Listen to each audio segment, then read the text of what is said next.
¿Qué tal? Vamos a abrir la unidad número 3. Entre la obviedad y el resignado conformismo, es el título. Lo tomamos de una cita de un artículo de Héctor Schmuckler, sobre el cual vamos a hacer referencia en la próxima clase.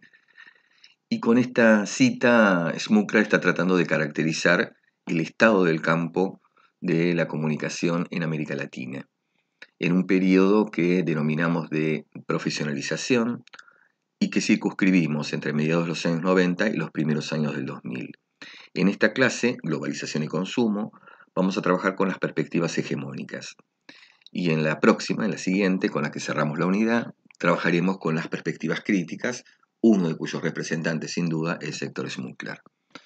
Pero si hablamos de las perspectivas hegemónicas, un lugar destacado lo tiene Néstor García Canclini. Néstor García Canclini es un investigador argentino, pero cuya trayectoria académica, sus investigaciones y su lugar en el campo de la comunicación de América Latina lo conquista en México.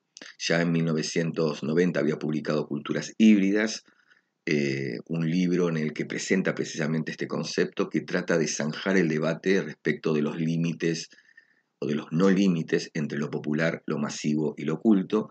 Si ustedes recuerdan, este era un debate central en los años 80 que había llevado adelante Martín Barbero en De los medios a las mediaciones, el propio Héctor Schmuckler en esa reformulación del programa Comunicación / Cultura. Y decíamos, con ese libro de Culturas Híbridas ya se había colocado en un lugar muy destacado del campo que termina consolidando con Consumidores y Ciudadanos, del cual nosotros tomamos un artículo, un capítulo, El consumo sirve para pensar. El otro autor es Jesús Martín Barbero, Secularización, Desencanto y Reencantamiento más mediático. El tercero es un investigador brasilero, un antropólogo, que en notas sobre la problemática de la globalización de las sociedades resume algunas de las tesis que ya había desarrollado un año antes, en 1994, en su libro Mundialización y Cultura. Finalmente agregamos una coda, que es el debate Landi-Sarlo, Oscar Landi y Beatriz Sarlo, o más bien la polémica que Beatriz Sarlo abre al escribir una reseña fuertemente crítica sobre el libro Devórame otra vez de Oscar Landi. Esto todo en el año 92. El esquema de la clase es una contextualización muy breve, conceptos clave, y luego abordar cada uno de los autores. García Canclini a través del consumo, Renato Ortiz Mundialización, Martín Barbero con los encantamientos o reencantamientos, los ejes principales del debate Landi-Sarlo y finalmente un esquema sobre los nuevos desplazamientos, es decir, los desplazamientos teóricos, conceptuales, de objeto de estudios, de corrientes, de disciplinas, de métodos que se dieron entre la etapa de institucionalización y esta etapa de profesionalización. Como señalamos también en otras clases, la contextualización la damos por sentada en el sentido de que la desarrollamos en la presentación escrita, que ustedes tienen como complemento de este video. No obstante, queremos señalar algunas cuestiones. Un punto central de esta etapa que estamos abriendo es la profunda reorganización geopolítica, es decir, el mapa se transformó. Y esto tiene que ver, entre otras cosas, pero de una manera muy fundamental, con la caída del muro de Berlín en 1989, con el derrumbe de los países socialistas de la Europa del Este, con el desplome final de la Unión Soviética. Es decir, el mapa cambió, decíamos, y ese mapa que cambió hizo que desapareciera prácticamente uno de los bloques, el bloque comunista, en una tensión que se venía manifestando después de la Segunda Guerra Mundial hasta entonces. Eso que se llamaba Guerra Fría, fue y que aquí termina, fue una expresión de la reorganización también geopolítica que se dio después a la finalización de la Segunda Guerra Mundial. El segundo aspecto importante a considerar, siendo también muy, muy breves y muy concentrados, tiene que ver con la ofensiva neoliberal. Si bien nosotros habíamos señalado cuando abrimos la etapa de los 80 en la clase número 5, habíamos señalado el lugar de Reagan, Margaret Thatcher como encarnaciones de esa ofensiva neoliberal, en los años 90 esto alcanza su mayor despliegue en la región, en Latinoamérica. Bush está gobernando en Estados Unidos, pero si vemos al personal político de América Latina, todos están bajo el libreto neoliberal o bajo el libreto de las organizaciones del capital financiero o bajo el libreto de Estados Unidos. Es Menem en Argentina, en el momento en que estoy haciendo este video dicen que está enfermo, Es Menem en Argentina y aparece como la encarnación más patética y representativa de ese periodo, pero es también Fujimori en Perú, es un patético personaje que se llama Buchanan en Ecuador, es Fernando Enrique Cardoso, un intelectual que en los años 70 fue eh, clave a la hora de pensar la teoría de la dependencia, pero que ahora ascribe al programa neoliberal crudamente. Es Carlos Salinas de Gortari en México, es Carlos Andrés Pérez en Venezuela. Es decir, hay un conjunto de personal político en esta ofensiva neoliberal que tiene como rasgos dominantes el desguace del estado de bienestar, el permanente drenaje de recursos para el pago de la deuda externa y la creciente precarización, flexibilización laboral de los trabajadores, o sea, la precarización de sus condiciones de trabajo. Lo señalamos en la presentación escrita, por lo cual lo doy por sentado. Muchas veces cuando se caracteriza los años 90 se deja de lado lo que fueron los procesos de resistencia, de levantamientos, de manifestaciones de protestas populares, de rebeliones, que se dieron también durante todo este periodo. Es el neozapatismo en el año 94, son los movimientos primero fogoneros y luego piqueteros en Argentina desde mediados de los 90 hasta el 2001, son los movimientos indígenas que volteaban presidentes en Ecuador, por ejemplo el propio Buchanan, son los movimientos más generales de antiglobalización que se dan hacia finales de esta década, con sede en Seattle y en Génova. Es decir, hay un proceso de rebelión mucho más grande, hay procesos de guerras que supuestamente iban a dejar de suceder por aquello del fin de la historia que se venía anunciando en los años 80, pero hay guerras brutales, desde la guerra del Golfo, con la que arranca la década, hasta la más salvaje guerra que tenemos en esta década, que es la de Yugoslavia.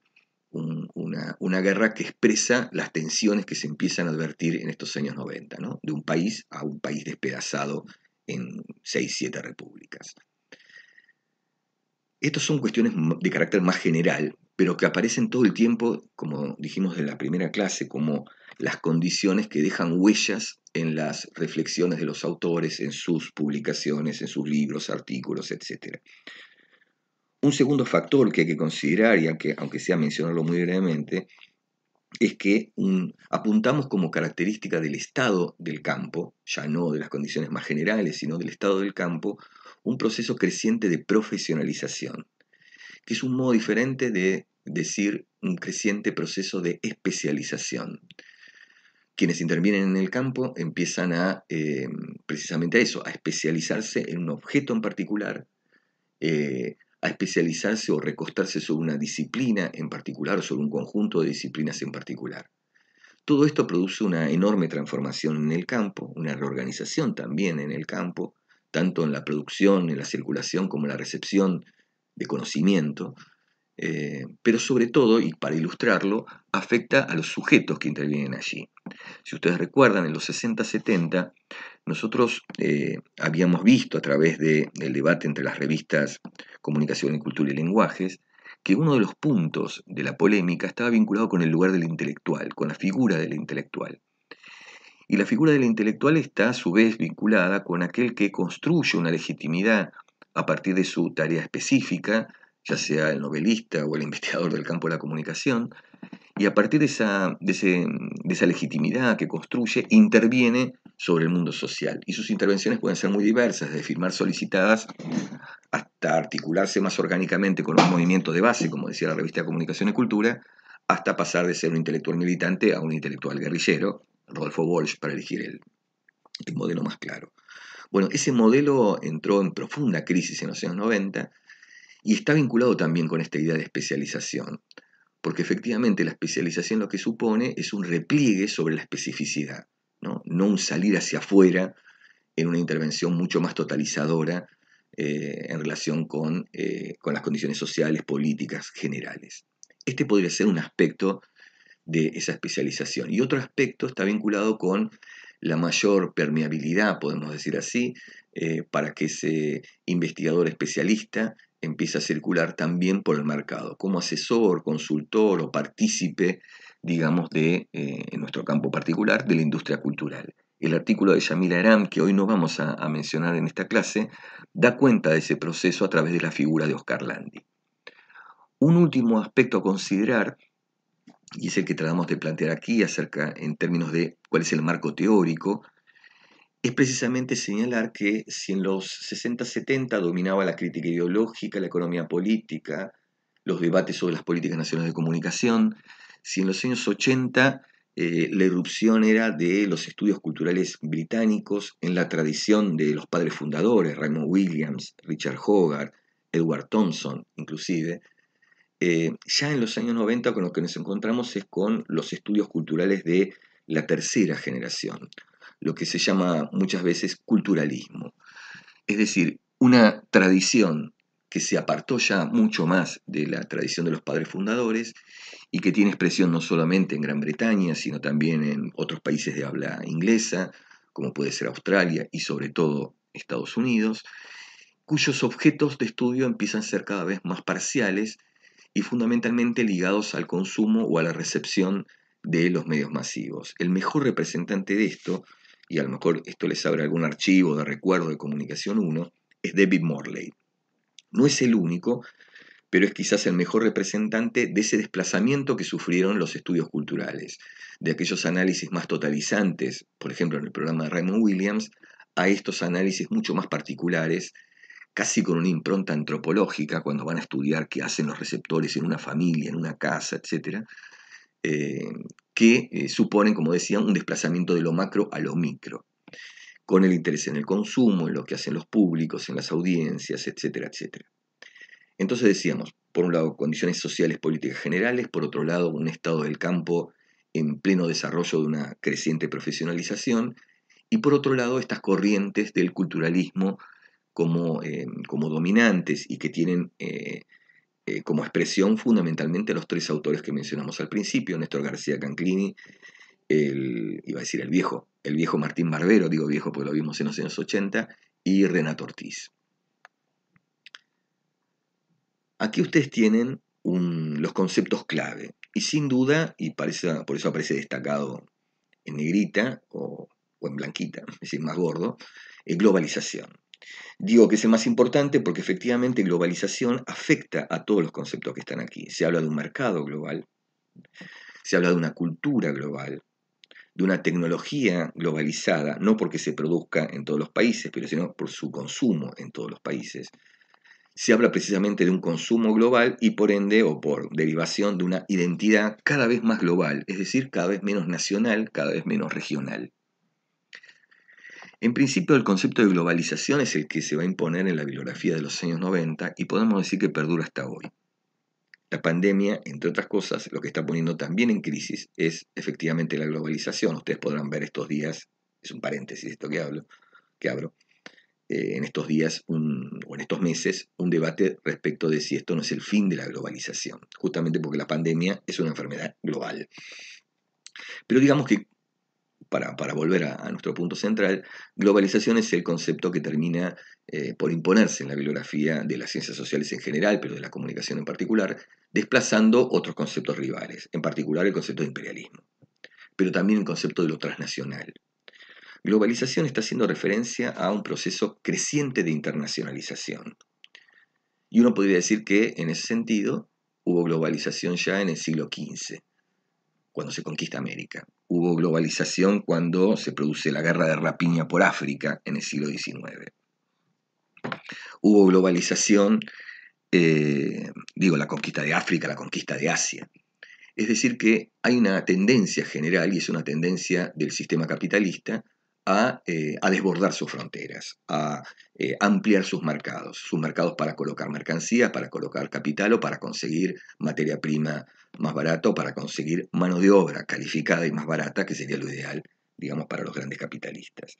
Por lo cual, podríamos decir que globalización hubo siempre, digamos, parodiando una frase de Menem, pero al mismo tiempo podemos decir que este proceso de integración es mucho más profundo, es un proceso de integración claramente capitalista, y es un proceso de integración capitalista que tiende a borrar las fronteras estatales, que tiende a debilitar el lugar que tienen los estados en favor de organizaciones supranacionales, que pueden ser desde la Organización Mundial del Comercio, el Banco Mundial, el Fondo Monetario Internacional o o entidades regionales. Para dar una ilustración, en esta década de los 90 se constituye la Comunidad Europea, que establece luego una moneda común, una regulación de los presupuestos económicos comunes, etcétera, etcétera. Entonces la tendencia a la globalización es una tendencia, para usar una palabra de moda en esos años 90, es una tendencia a la desterritorialización, que tiene, como decíamos, manifestaciones políticas, la conformación de la Comunidad Europea como un ejemplo, y que tiene manifestaciones sobre todo económicas. Este hecho de que una casa matriz pueda estar en California, pero la producción de sus distintos materiales está distribuida por el mundo, es también un ejemplo de desterritorialización, ¿no? Las maquilas en México, o el hecho de que la industria textil, hoy más importante del mundo, no esté en los países centrales, sino que está en el sudeste asiático. El concepto de globalización sin duda está ligado al mercado. Los mercados han dejado de ser nacionales, han dejado de ser regionales y tienden a ser desde los años 90 cada vez más globales. Esto supone una oportunidad extraordinaria para la lógica central del capitalismo, que es la acumulación del capital, la reproducción ampliada del capital. Los mercados pasan a ser globales y entre otras razones por lo que decíamos hace un rato en esta caracterización del contexto. Ustedes piensen que con la caída de los países comunistas del Este y con la caída de la URSS y con las reformulaciones políticas y transformaciones políticas que se están dando en la China, lo que se abre en China, lo que se abre es el mercado y con enormes posibilidades de inversión, de compra-venta, de mano de obra, etcétera, etcétera. Es decir, el mercado a partir de los años 90 se amplía a todo el globo, a todo el planeta. Si ya nos referimos, digamos, a nuestro campo específico, que estaría en este punto, digamos, de la cultura y podríamos haber agregado de la comunicación, efectivamente, este hecho de que el mercado sea global y que las casas matrices estén en un lugar y la producción en otra, es decir, estos efectos de desterritorialización, también afectan a la cultura. Podemos decir que este es un momento en donde se produce, por ejemplo, en el campo de la comunicación, el despliegue de las grandes corporaciones mediáticas, un despliegue que no cesa hasta hoy, ¿no?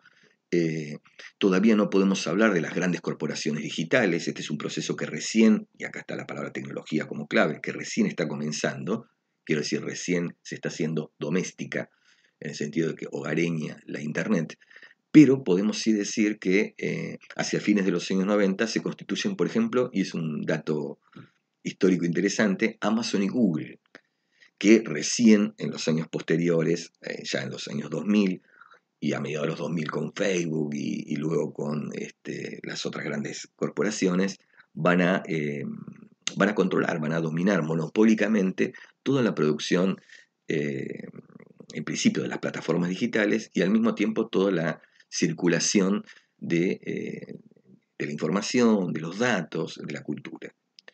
El concepto de tecnología aparece aquí como otro concepto clave, no solo por las referencias que van a hacer algunos de los autores, en particular en este caso Martín Barbero, sino porque aquí lo que tenemos es el proceso de digitalización, un proceso que otra vez es un proceso que se va a extender hasta la actualidad y es un proceso que va a suponer esto que algunos autores posteriormente van a denominar como convergencia digital, que favorece, entre otras cosas, la concentración de los grandes monopolios de la cultura y al mismo tiempo favorece favorece el flujo cultural, para decirlo así, y al mismo tiempo habilita a escalas impensadas todo lo que es el flujo del capital.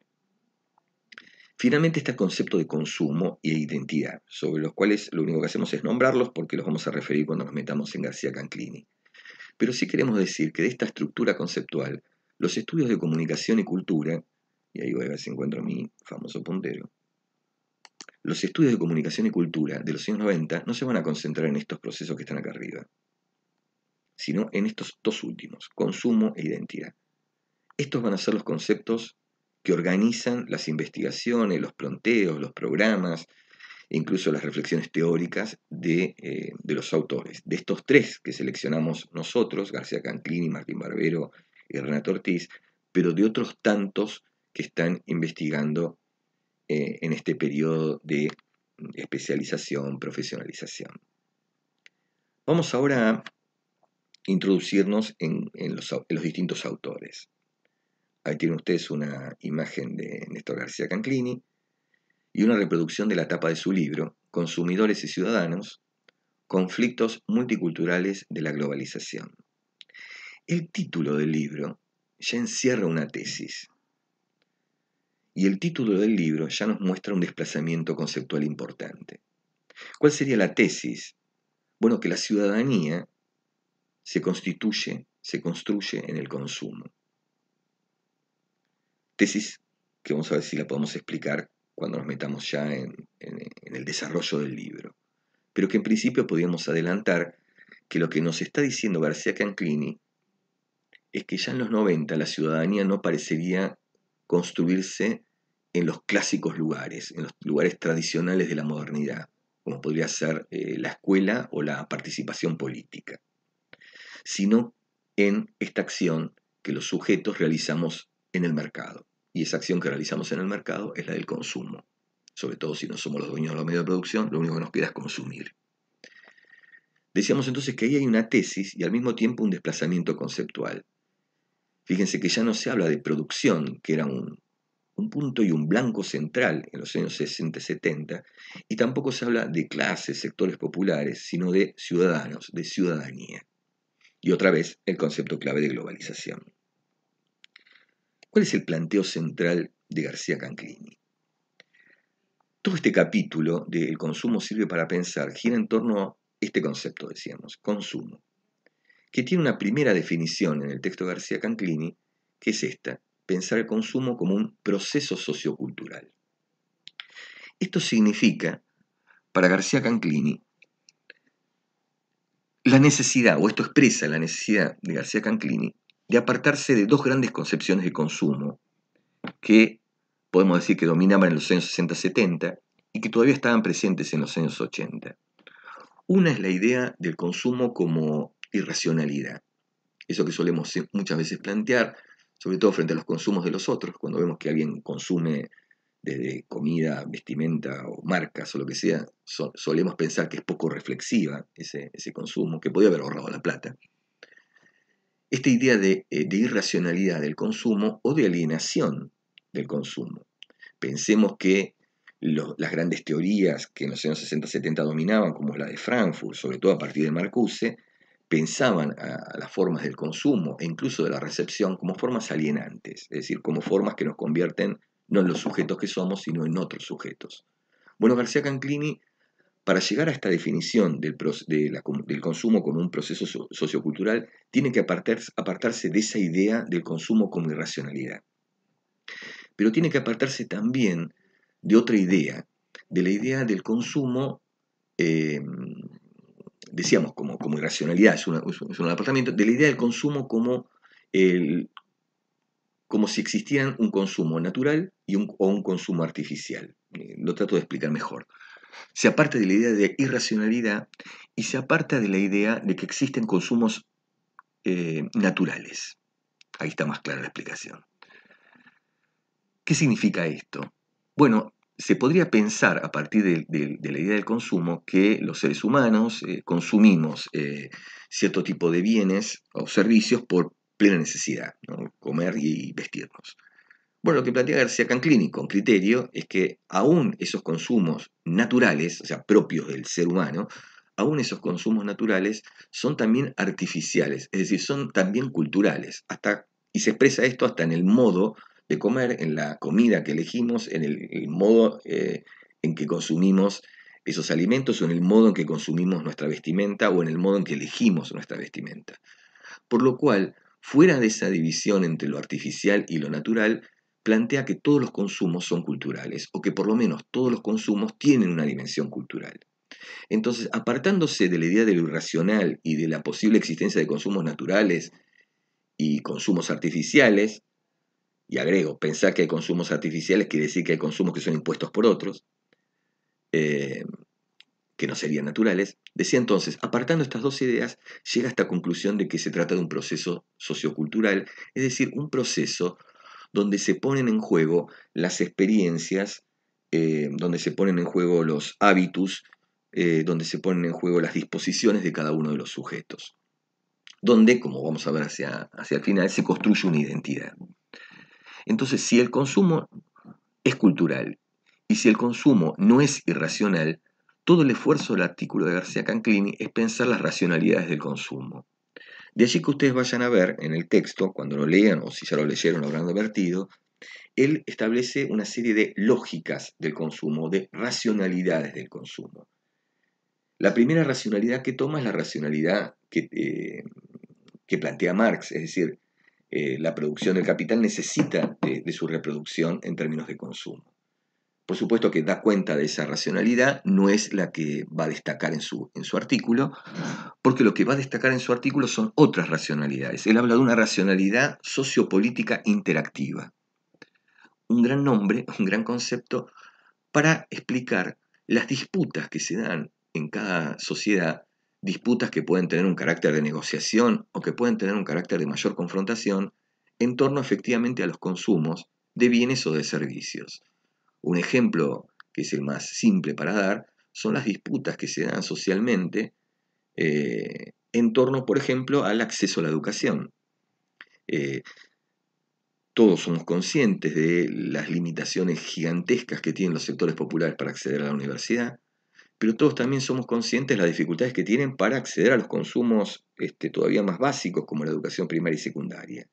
Ahí hay una disputa en torno a ese consumo, y en esa disputa, que tiene que ver con el reclamo del derecho a la educación, con el reclamo a que pongan una escuela en el barrio, con el reclamo de que la equipen a esa escuela, etcétera, etcétera. En esas manifestaciones, en esas protestas, se ponen en juego esta sociopolítica interactiva, porque en las luchas por el consumo lo que se está poniendo en juego tiene que ver también con la expresión de otro tipo de luchas sociales. Racionalidad económica, racionalidad sociopolítica, racionalidad de diferenciación simbólica. Aquí García Canclini acude a un célebre libro de Pierre Bourdieu, un autor que ya habíamos mencionado en otras clases, cuyo título es La distinción. La tesis de Bourdieu, para simplificarla muchísimo, plantea que lejos de pensar que los gustos son arbitrarios y que cada uno consume lo que quiere y que sobre gustos no hay nada escrito, en realidad los gustos, nuestras elecciones de consumo, etcétera, etcétera, están condicionadas por nuestro hábitus de clase, es decir, por aquella interiorización social que hicimos en nuestro grupo social a través de nuestra familia y que después se reproduce en nuestra escuela y en toda nuestra trayectoria biográfica. Efectivamente, esas elecciones, ese dispositivo de elecciones que hacemos de nuestros consumos, que marcan, decíamos, nuestro hábitus de clase, funciona como un elemento de distinción.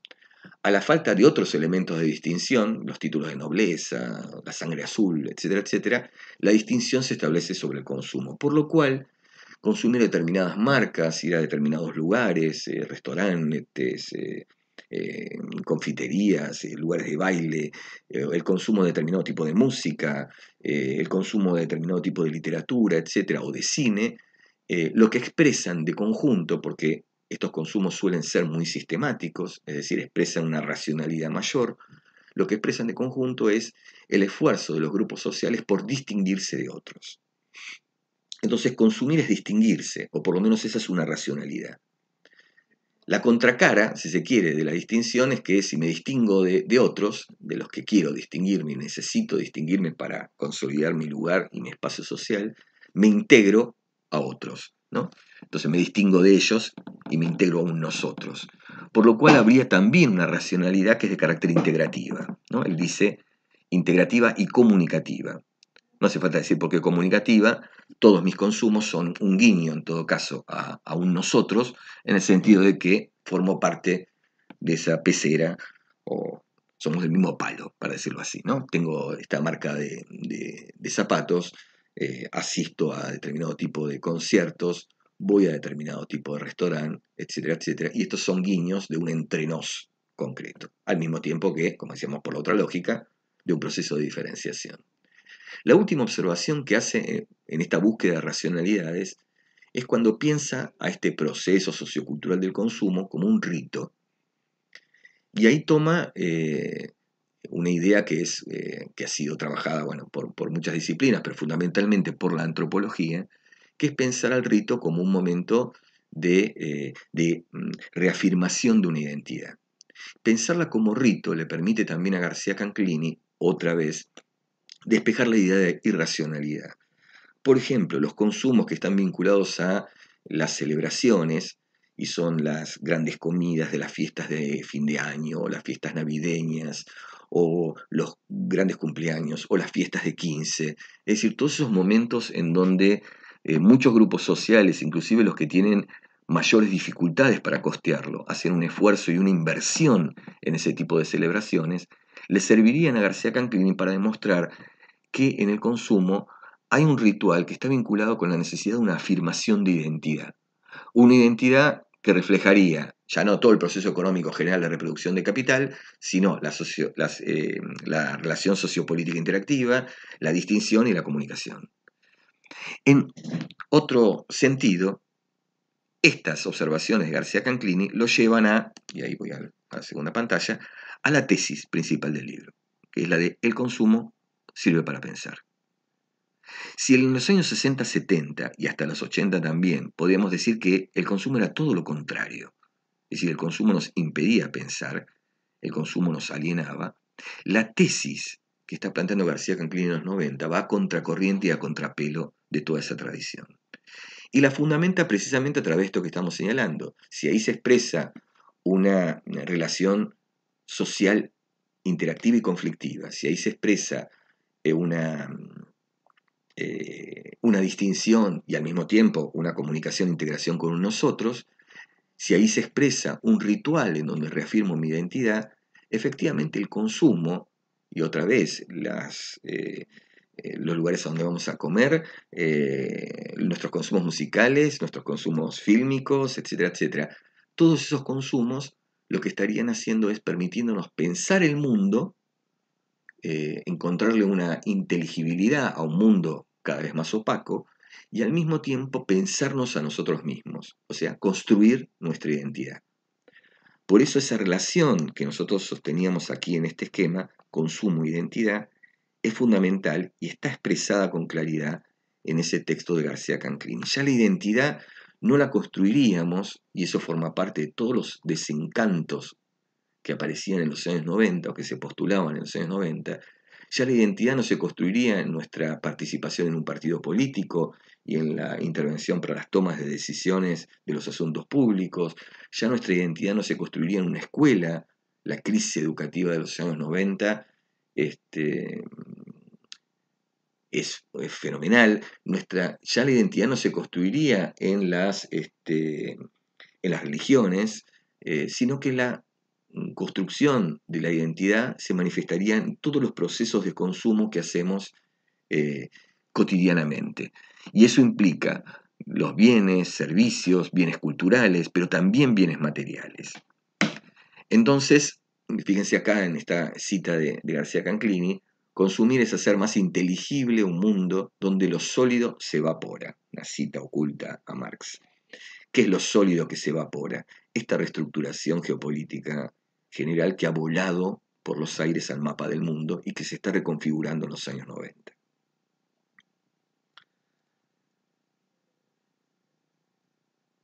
Por supuesto que García Canclini tiene que admitir los límites de su propio planteo, y aquí yo usé la palabra contradicciones. Porque hacia el final del artículo García Canclini dice que el consumo sirve para pensar, sin embargo, hay limitaciones para ese pensar. Y la principal limitación que él encuentra o que señala es el carácter no democrático, el carácter no transparente, el carácter no participativo del mercado. Por lo cual la postulación que hace García Canclini, que hoy la miraríamos con bastante sorpresa, pero que en los años 90 circulaba ampliamente, es que si hubiera un mercado democrático, participativo, con control de los consumidores, con control de los ciudadanos, si hubiera un mercado transparente, es decir, un mercado que, por ejemplo, informara con enorme claridad, que no tengo acá ningún producto, pero que diga todas las contraindicaciones que tiene este producto, o que diga, ¿no? Como la información nutritiva de las cuestiones que sacamos de las góndolas. Si hubiera un mercado, decíamos, transparente en ese sentido, participativo, democrático, podría ser que el consumo sirva para pensar. Y señalo como contradicción, para dejarlo allí y no criticar al autor, porque las perspectivas críticas las vamos a plantear en la clase siguiente, pero la pregunta que se nos ocurre más fácilmente frente a este planteo de García Canclini es: ¿dónde está ese mercado capitalista, transparente, democrático y participativo? Pero más allá de esta pregunta que estoy haciéndole yo a García Canclini, que poco le debe preocupar, es interesante ver que esta idea de mercado, como lugar que puede ser democrático, que presenta diversidad de ofertas a elección del consumidor, que permite precisamente por eso una mayor libertad del consumidor, es una idea que no solamente está en Néstor García Canclini, que también está en el texto de que también está en el texto de Landi, cuando habla del mercado televisivo, que de algún modo también está en Martín Barbero, cuando habla del lugar que tiene el mercado audiovisual, sobre todo la televisión, en las sociedades latinoamericanas. Es decir, esta idea de que el mercado no es un lugar donde se expresan las desigualdades, que sería el concepto en el que hoy encontraríamos cierto consenso, sino cierto amplio consenso, sino que había una idea de que el mercado podía constituirse en la institución capaz de modelar al conjunto de las instituciones, ¿no? En ese sentido, una institución deseable en términos de sus posibilidades democráticas, participativas, de permanente innovación. La idea de innovación siempre asociada al mercado, no al Estado ni a la sociedad civil. La idea del mercado como el que puede garantizar una multiplicidad de ofertas. Y claro, el escenario de esos años 90 parecía justificarlo plenamente, como se ve eso también en el texto que mencionamos antes, de Oscar Landi, cuando habla de la increíble oferta televisiva. De los 4 o 5 canales de los años 60 pasamos a los centenares de canales de televisión de los años 90. La oferta es increíble y parecería que ahora los consumidores tenemos la más enorme libertad, la más grande autonomía para seleccionar aquellos que nos interese, aquellos que nos guste, de acuerdo a los condicionamientos de gusto que ya tenemos, aquellos que nos permita construir, para cerrar esta idea, nuestra identidad, que insisto, es una identidad de consumidor. El otro autor es Renato Ortiz, y ahí tienen ustedes una reproducción de la tapa y una foto de él. Mundialización y Cultura es el libro que publica en 1994, y estas notas de 1995 son un apunte, son notas precisamente. ¿Cuál es el planteo básico de Renato Ortiz? Renato Ortiz entra un poco como hicimos nosotros recién en globalización. Señala que es un proceso que se ha dado a lo largo de la historia del capitalismo. El capitalismo es un modelo de creciente internacionalización. Pero él plantea ahí, y parece un juego de palabras, que ahora ya no estamos tanto frente a una cuestión de internacionalización, o sea, de entre naciones, sino intranacionales.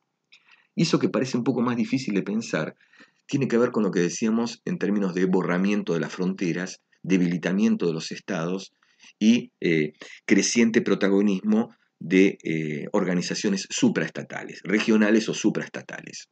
Y el ejemplo otra vez, ¿no? Comunidad Europea. Entonces estas relaciones que se dan en el globo son las que permitirían advertir que el concepto de globalización no solo es un nuevo concepto, sino que es un concepto que explica un nuevo fenómeno, que explica un nuevo escenario. Casi le diría que todo el planteo de Ortiz está allí, porque si hay un nuevo escenario tan radicalmente diferente a los anteriores, y esa es una tesis muy discutible, pero digo, si la tesis es que hay un escenario radicalmente diferente respecto de otros escenarios pasados, entonces uno podría decir qué pasa con las disciplinas, qué pasa con las teorías, qué pasa con los conceptos. Y Renato Ortiz en ese sentido lo concluye muy, no sé si rápidamente, pero lo concluye de una manera taxativa. Debemos buscar y modificar las ciencias sociales en general, modificar las disciplinas, crear nuevos conceptos, desarrollar nuevas teorías, pensar todo de nuevo. Y pensar todo de nuevo significa cerrar, clausurar todas las bibliotecas previas. Un fenómeno que ya habíamos visto en los 80, pero que acá se profundiza. Por eso la idea de Renato Ortiz, y acá tomo una frase que casi es textual, necesidad de pensar el mundo en su flujo, en su desterritorialización. Y esa necesidad supone superar los marcos conceptuales de las ciencias sociales, sus teorías y sus conceptos, que están marcadas por la idea del territorio y por la idea del Estado. Hay otros desarrollos en el texto de Renato Ortiz, pero me parece que ese es el punto, o nos parece que ese es el punto que queremos subrayar. El otro punto importante es que Renato Ortiz advierte que en el proceso de globalización hay tendencias contradictorias.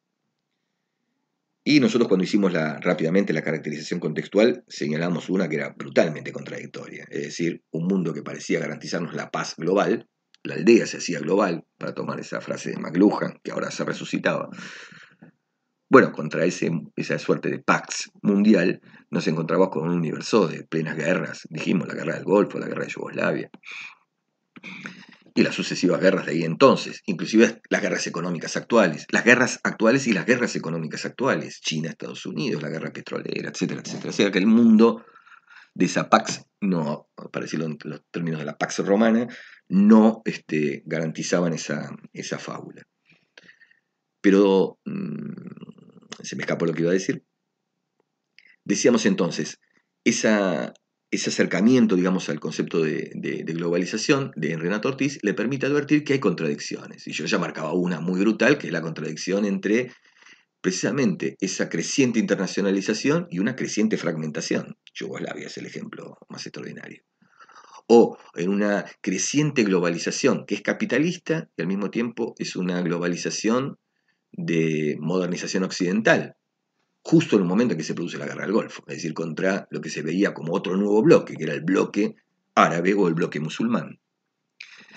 Entonces hay muchas otras contradicciones o tensiones que se advierten en la globalización. Algunas de ellas están expresadas, por ejemplo, en el caso de Ortiz, como una tendencia a la homogeneización y otra tendencia a la fragmentación. Esas dos tendencias que uno puede advertir en una gran cantidad de fenómenos. Por ejemplo, en la televisión hay una tendencia homogeneizante en la televisión de los 90, pero también a la fragmentación. El cable va a permitir, por ejemplo, que haya un canal para los que les gusta el golf. Ese sería el ejemplo máximo que se me ocurre ahora de fragmentación. Esa tensión entre la homogeneización y la fragmentación, que se puede advertir, insisto, en distintos niveles, le permite a Renato Ortiz, o habilita a que Renato Ortiz piense en la necesidad de construir otro concepto, reservar globalización para los procesos más homogéneos que se manifiestan claramente en lo económico y en lo tecnológico. Es decir, los movimientos de la economía son claramente homogéneos. Las tecnologías permiten el flujo de capital a velocidades del clic nunca vistas. Allí hay un proceso claramente homogéneo. Mientras que, lo mismo que las tecnologías producidas en los países centrales y que consumimos en el mundo. ¿Sí? Nosotros tenemos el Huawei o tenemos Apple, los que puedan tenerlo. Al mismo tiempo, para explicar los procesos culturales, reserva el concepto de mundialización. Renato Ortiz advierte que en la cultura, si bien hay tendencias a la homogeneización, tendencias a la estandarización, hablamos de una cultura global, también se manifiestan, insisto, en la cultura, tendencias a la segmentación, fragmentación, o para decirlo de otro modo, asumir rasgos particulares de una región o rasgos particulares nacionales. La globalización económica y tecnológica no borra las diferencias culturales, ¿no? Esa sería como la contradicción. En ese sentido, decíamos, globalización lo reserva para lo económico, para los procesos económicos y tecnológicos, y mundialización, el concepto que reserva para los procesos culturales, en donde Renato Ortiz advierte una mayor complejidad. No niega las tendencias homogeneizantes, pero advierte que también hay tendencias a lo peculiar, a la particularización, a lo regional, a lo local. Bueno, que hay una observación que después la pueden ver ustedes con la ficha sobre este pasaje, ¿no? Del imperialismo cultural a la mundialización. Martín Barbero.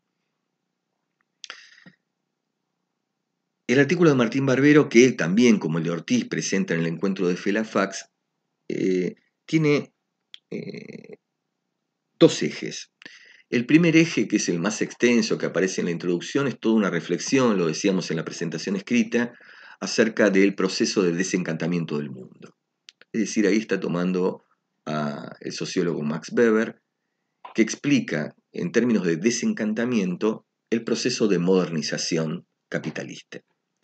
Un proceso que nos separa, de allí el desencantamiento, de lo religioso, de lo mítico, de la subordinación a, a los poderes más locales y tradicionales, y nos lleva a un mundo desencantado, que es un mundo atravesado por una racionalidad. Este tema, para decir así, este tópico de Max Weber, recordemos también, es parte, y creo que lo mencionamos en la clase número 3, cuando hablábamos de Frankfurt, es un tópico de Frankfurt. De hecho, Frankfurt precisamente muestra cómo esa racionalidad que nos prometía la emancipación de todos los poderes religiosos, la subordinación a, a, a la ignorancia y la subordinación también a los temores infligidos, etcétera, etcétera, esa emancipación prometida nos devolvía a una nueva barbarie en la Guerra Mundial, en la Segunda Guerra Mundial. Nos devolvía a Auschwitz. Es decir, ese tópico de desencantamiento, modernidad, progreso, racionalidad, ha sido tomado, bueno, decíamos recién, por sociólogos como Weber, por filósofos o por la tradición filosófica de la Escuela de Frankfurt, es recuperado por Martín Barbero para señalar el aspecto negativo del desencantamiento, en los términos más llanos. Es decir, el desencantamiento lo que produce también es una dificultad para las masas, para los sectores populares, de conectarse, religarse, religiones eso, religarse, para religarse a un colectivo que en los años 90 parecía destrozado. Es interesante ver que, yo recién nombré la palabra, el desencanto de lo político. Ese era un lugar común de los años 90, los debates de los años 90, cuando uno era más joven, o era joven. En ese debate se hablaba del desencantamiento de lo político para hacer referencia precisamente a la crisis de los partidos políticos, a las crisis de los gobiernos y a esto que denominamos ofensiva neoliberal. No es casual que los personajes que acceden a los gobiernos se presentan a sí mismos, aunque no lo sean, se presentan a sí mismos como externos a lo político. Así era Cardoso, sobre todo así era Menem, y fundamentalmente así era Fujimori, y ni hablar Bucaram, en Ecuador. Es decir, se presentaban como por fuera del sistema político, y eso estaba dando cuenta de esta idea de desencanto de lo político. Bueno, esa idea del desencantamiento en un sentido más lato, ya no en el sentido de la tradición sociológica y filosófica, también está presente en el debate de Martín Barbero. ¿Por qué toda esa larga introducción? Para justificar, y la palabra es así, para justificar el lugar que tienen los medios masivos, para señalar efectivamente el lugar que tiene la televisión, que la televisión está ocupando todavía en los años 90 un lugar central en la cultura audiovisual. Y ese papel es precisamente el de conformar colectivos, conformar comunidad, religar.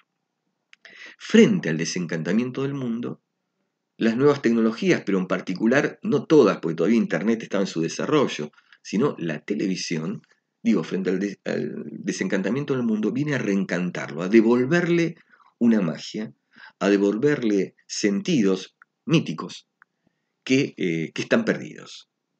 En ese sentido son los dos ejemplos que utiliza. Uno tiene que ver con el uso que hacen las iglesias pentecostales de la televisión frente a la iglesia católica, que tiene un uso eh, mucho menos desplegado, mucho menos desarrollado. Estos espectáculos que todavía hoy nosotros podemos ver, digamos, en la televisión, me refiero a los programas que producen las iglesias pentecostales, que toman los géneros televisivos, ¿no? El show televisivo, el docudrama, etcétera, etcétera, lo utiliza Martín Barbero como un ejemplo de cómo las iglesias pentecostales están utilizando la televisión en un sentido religioso más profundo, no solo religión vinculada con el cristianismo, sino en el sentido de religar a sus espectadores a ciertas esperanzas, mitos, consuelos, frente a una vida de enorme ingratitud, para decirlo de algún modo, frente a una vida que estaba sufriendo los embates de la ofensiva neoliberal de la que hablábamos al principio. El segundo ejemplo es la de la publicidad de las amas de casa, y podemos extenderlo al conjunto de las publicidades que pretenden todo el tiempo reencantar las tareas más rutinarias como la de hacerse cargo de los cuidados de la casa, los arreglos, etcétera, etcétera. Entonces nos encontramos con un Martín Barbero que, lejos de reclamar y de trabajar sobre el concepto de hegemonía, en términos más de negociaciones conflictivas, brechas, etcétera, produce una inversión importante al pensar la televisión como un elemento de mitificación. Porque alguien podría decir, ustedes se podrían plantear ahora, tengo que imaginarlo, se podrían plantear ahora que, bueno, en los años 60-70 también se decía que la televisión cumplía una función mítica, o que los medios, o que la industria cultural cumplía una función mítica. Ya lo había dicho Adorno, la industria cultural como mistificación de las masas.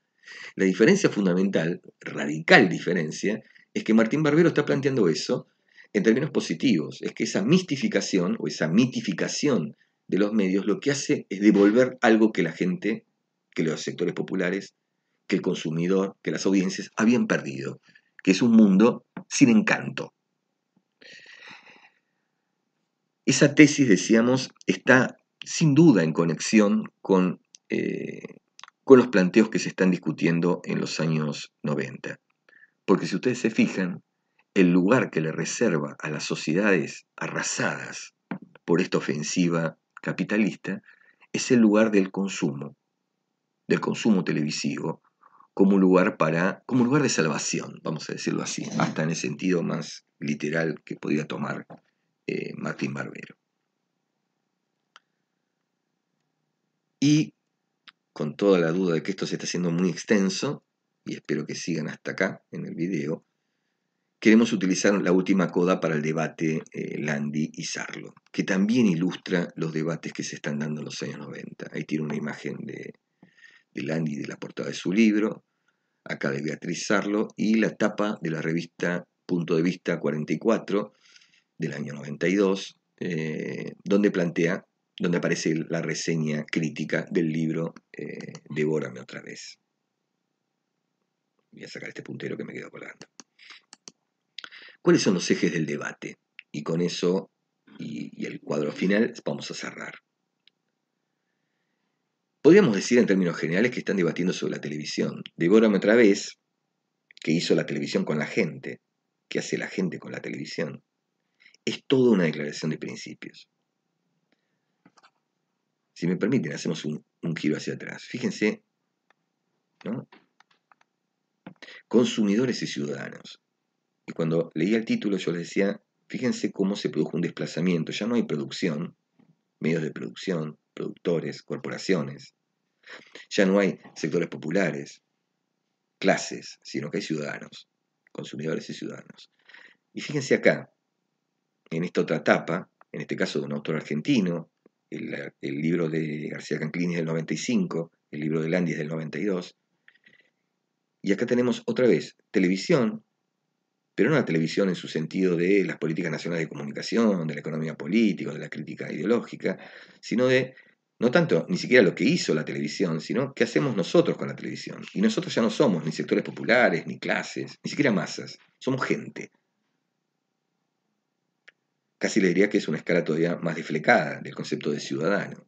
Ciudadano todavía evoca algo de las ciencias sociales, particularmente la ciencia política, mientras que gente lo que evoca es el modo que conceptualiza la industria cultural, que nos conceptualiza la industria cultural, o que conceptualiza la industria cultural a sus públicos y sus audiencias. Es lo que le gusta a la gente, es lo que ve la gente, es lo que hace la gente con la televisión. Este libro de Oscar Landi fue un libro que tuvo la primera repercusión en la reseña crítica de Sarlo, pero un debate que fue más extendido, en el que participaron, por ejemplo, el sociólogo Horacio González, en el que participó alguien que a lo mejor les suena como nombre, que es que cada tanto interviene en los medios, presentado como filósofo, que es Thomas Abraham. Es decir, fue un debate más extendido, pero que tiene, sin duda, en el artículo de Sarlo, el mayor interés para nosotros. ¿Por qué? Porque en definitiva acá nosotros advertimos que hay 5 puntos de debate y que estos 5 puntos de debate están expresando los principales problemas de la década de los 90. Uno de esos debates, si lo ponemos en primer lugar, tiene que ver con el lugar del intelectual. El reclamo que ustedes van a ver cuando lean, y si es que no lo leyeron, la reseña de Sarlo, el reclamo que está haciendo Sarlo es el reclamo de recuperar el papel del intelectual. La falta de distanciamiento crítico que le señala, la ironía, entre comillas, chicana, de Landi podría estar sentado al lado de Sofovich mientras escribía el libro, le está reclamando, digamos, a Oscar Landi, a su libro, es decir, a sus postulados, le está reclamando la necesidad de recuperar la tradición intelectual de distanciamiento crítico. Y el distanciamiento crítico no es solamente distanciamiento crítico respecto del objeto, lo es. El distanciamiento crítico también tiene que ver con no aceptar el estado de cosas. Esta acusación de que adhiere esta acusación a aceptar la situación de hecho que plantea Landi. Landi dice, la televisión es una situación de hecho, ya está acá, por más que sigamos discutiendo, ya está instalada y ocupa un lugar hegemónico en la cultura audiovisual. Esta aceptación de la situación de hecho también es parte de la crítica al intelectual. La tradición intelectual ha sido precisamente la de ser un revulsivo, la de contraponerse, la de denunciar, la de reclamar la transformación de esas situaciones de hecho. Entonces esta realpolitik de Landi, que se expresa frente a la televisión, es algo más extendido. Es la realpolitik, la aceptación de un campo intelectual en la comunicación y las ciencias sociales que está aceptando la ofensiva neoliberal de conjunto en América Latina, ¿no? Entonces ese es un aspecto, reclamar el lugar del intelectual. En un momento en que el intelectual había derivado en especialista, Sarlo, en ese artículo del 92, está poniendo como un mojón para recordar y recuperar o intentar recuperar esa tradición que todavía para la autora, y como vamos a ver en la próxima clase, para otros tantos autores, todavía seguía resonando y todavía tenía destino, ¿no? El segundo punto de eje del debate son las transformaciones de la cultura audiovisual. Si hay algo que aparece como una tesis compartida por todos los autores, inclusive compartida por Sarlo en este debate, es que la cultura audiovisual ha transformado al conjunto del universo cultural. A tal punto que la lógica de la cultura audiovisual, o por ejemplo, o por lo menos una de sus lógicas, que es la del rating, atraviesa a otros procesos de los universos culturales. Atraviesa, por ejemplo, a la producción de los libros. Atraviesa hasta la producción o el modo en que se componen y se presentan los museos. Por lo cual, hay un consenso entre los autores de que la cultura audiovisual ha modificado fundamentalmente la cultura llamada letrada, ¿sí? La tradición de esas instituciones como escuela, biblioteca, museos, y en donde sí aparece el debate, insisto, no es tanto las transformaciones, sino en la valoración o en la evaluación de las consecuencias de esa transformación. Landi está celebrando esas transformaciones con todas las pérdidas que también significan, mientras que Sarlo no de manera apocalíptica las está denunciando de conjunto, sino que está poniendo más bien su voz de alerta sobre todo en las promesas, digamos, que algunos advierten que surgen de esta transformación de la cultura audiovisual. Vamos a hacerlo más claro con los siguientes puntos del debate. Entonces ahí decíamos un segundo eje. El tercer eje está vinculado con la democratización de las tecnologías. Ese es un tópico cada vez que aparece una nueva tecnología y sobre todo en las últimas tecnologías del siglo pasado hasta acá, cada vez que se desarrolla desde la radio hasta Facebook o hasta Twitter, se empieza a hablar del carácter democratizador de las tecnologías, es decir, que abren la cultura, facilitan el acceso, facilitan la participación. En ese sentido, ahí hay un eje del debate que está vinculado con el carácter democratizador de la televisión. La televisión viene a ser el soporte de una cultura que favorece el acceso de las masas. Y la analogía que establece Oscar Landi es la analogía con la imprenta. Todo un dato muy interesante porque Beatriz Sarlo va a cuestionar efectivamente esa analogía. Y para no repetir los argumentos de Sarlo que ustedes van a encontrar allí, cuando se habla muchas veces de la revolución de la imprenta y de cómo la imprenta democratizó la cultura, lo que no se advierte es que desde desde ese 1400 en que Gutenberg inventó la imprenta hasta que se produce algo así como un proceso de democratización de la cultura, pasaron por lo menos 3 siglos, muchos, o 4 siglos. Es decir, recién a fin del siglo XIX, y todavía hoy es incompleto, los procesos de alfabetización implicaron que las grandes masas, o las mujeres accediendo a la educación, pudieron acceder a la literatura de manera más amplia, masiva. No porque nadie leyera antes, sino porque sectores amplísimos de la población no accedían. Por lo cual, en la comparación de la imprenta y la televisión, Sarlo le muestra un desajuste fundamental, y el desajuste fundamental es que hemos probado ya el carácter democratizador de la imprenta, que insisto, se dio a través de siglos. Lo que no está demostrado es el carácter democratizador de la televisión. Ese es un punto interesante del debate, no solo si lo vinculamos a la televisión, sino si pensamos en la tesis más general, ¿no? Una tecnología que venga a democratizar la cultura. Eso que se traduce siempre en las notas periodísticas, pero también en muchos académicos, de hablar de la revolución de la imprenta, la revolución de Internet, la revolución de las redes sociales, es decir, pensar que son procesos completamente abruptos, que hacen que en el momento que aparecen producen un antes y un después. Cuando el examen mucho más atento de esos procesos de mediatización nos demuestra que transcurren siglos, digamos, para que el acceso, la participación, la interiorización de estas tecnologías se masifiquen. El cuarto punto tiene que ver con la relación entre la cultura de masas y la cultura de letrada. Hay en Landi un prejuicio claramente antiintelectual, una defensa a rajatabla de la cultura de masas, y eso es toda una paradoja, porque a la hora de hablar del videoclip necesita asociarlo a las formas más prestigiosas de la cultura alta, que son las vanguardias artísticas.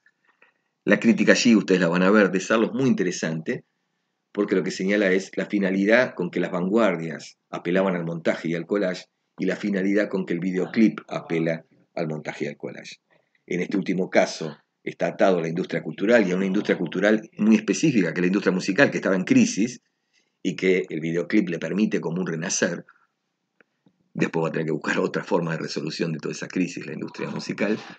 Y ahí se me escapó. Pero bueno, decía, la finalidad de la industria de esos collages y montajes en el videoclip están ligados a los intereses de la industria musical. Mientras que el collage y el montaje en las vanguardias era toda una experimentación que estaba vinculada con romper una forma de representación de lo real, poniéndola en crisis a través de todos estos recursos o procedimientos del surrealismo, del dadaísmo o de cualquiera de los otros ismos de las primeras décadas del siglo XX. Y el último punto del debate, y ahí nos vamos a concentrar un poco menos o un poco más, es el de las audiencias. Hay en una tesis, y es la tesis que aparece en el título, que hace la gente con el televisor o con la televisión. Hay una tesis que recorre el libro de Landi, que está ilustrada con ese objeto de los años 90, que es el control remoto, que como ustedes advertirán facilita enormemente la metáfora de que es uno el que produce el menú, porque selecciona libremente y porque puede interrumpirlo y porque puede saltearse las publicidades, etcétera, etcétera. Pero decía, ese control remoto que aparece como metáfora de algo más general, que es la creciente autonomía de los receptores. Es decir, en los años 90, la conceptualización de las audiencias, de los receptores, ya no es que son activas, como se pretendía corregir en los años 80, sobre todo aquellas visiones setentistas más mecanicistas, de receptores pasivos, tabulas rasas, etc. Si en los 80 se empezó a corregir eso, bueno, en los 90 lo que nos encontramos es con un extremo, que es la consideración de la libre autonomía, la no dependencia, la no determinación, como si los seres humanos, que estamos condicionados desde nuestro trabajo, por nuestras familias, por la sociedad en la que vivimos, por la policía que da vueltas por la casa, al momento de consumir televisión estamos libres de todo condicionamiento. Es precisamente esa autonomía del receptor lo que cuestiona fuertemente, digamos, Beatriz Sarlo, para destacar precisamente que esas audiencias están efectivamente condicionadas. No lo señala en ese artículo, pero podríamos usar una observación que en otro trabajo hace Héctor Schmuckler por aquellos mismos años, que él dice que acá habría que agregar una tercera pregunta. ¿Qué hizo la televisión con la gente? ¿Qué hace la gente con la televisión? ¿Y qué hizo antes la televisión con la gente para que haga eso que hace ahora con la televisión? Que parece un juego de palabras, pero que tiene que ver con quién condiciona a quién, ¿no? Siempre que no vayamos del aparato y no pensemos en otros tipos de condicionamientos que tienen que ver con nuestras competencias, con nuestros gustos, con lo que podemos leer, entender o consumir. Final. Aquí ustedes tienen el cuadro, después lo pueden ver con más detalle porque vamos a agregar también el esquema, los desplazamientos que van de ciertos conceptos de los años 80 a los años 90. Por ejemplo, los conceptos de Estado, sociedad civil de los años 80 que pasan al concepto de mercado globalizado y concentrado. O el concepto de hegemonía como proceso, esa hegemonía que estaba siempre reconstruyéndose en el texto de los medios a las mediaciones de Martín Barbero, a la hegemonía como un Estado, como algo cristalizado, como algo de hecho, para tomar la expresión de Landi. Y así van a ver ustedes un conjunto de desplazamientos de la cultura popular a las comunidades interpretativas, eso es la nueva formulación que plantea Renato Ortiz. Recuerdan que decíamos, bueno, se cambió todo el mapa, ya tenemos relaciones internacionales, hay que cambiar todas las teorías, e inclusive hay que cambiar las maneras de conceptualizarlo. Ya no podemos hablar de consumidores de un país, sino que tenemos que hablar de, y acá está, comunidades interpretativas internacionales. Porque el fenómeno que advierte Ortiz, los consumidores de las grandes urbes, ¿no? Los consumidores de clases medias urbanas, tienen consumos más similares con los de otros sectores de clases medias urbanas del mundo que con sus clases populares, ¿no? Entonces es más posible que un joven clase media urbano consuma los mismos objetos o bienes que un joven de París en las mismas condiciones sociales. Digo, es más posible que tengan los mismos consumos que ese mismo joven, pongamos porteño y de clase media, con un compañero o una compañera de los suburbios o del norte del país.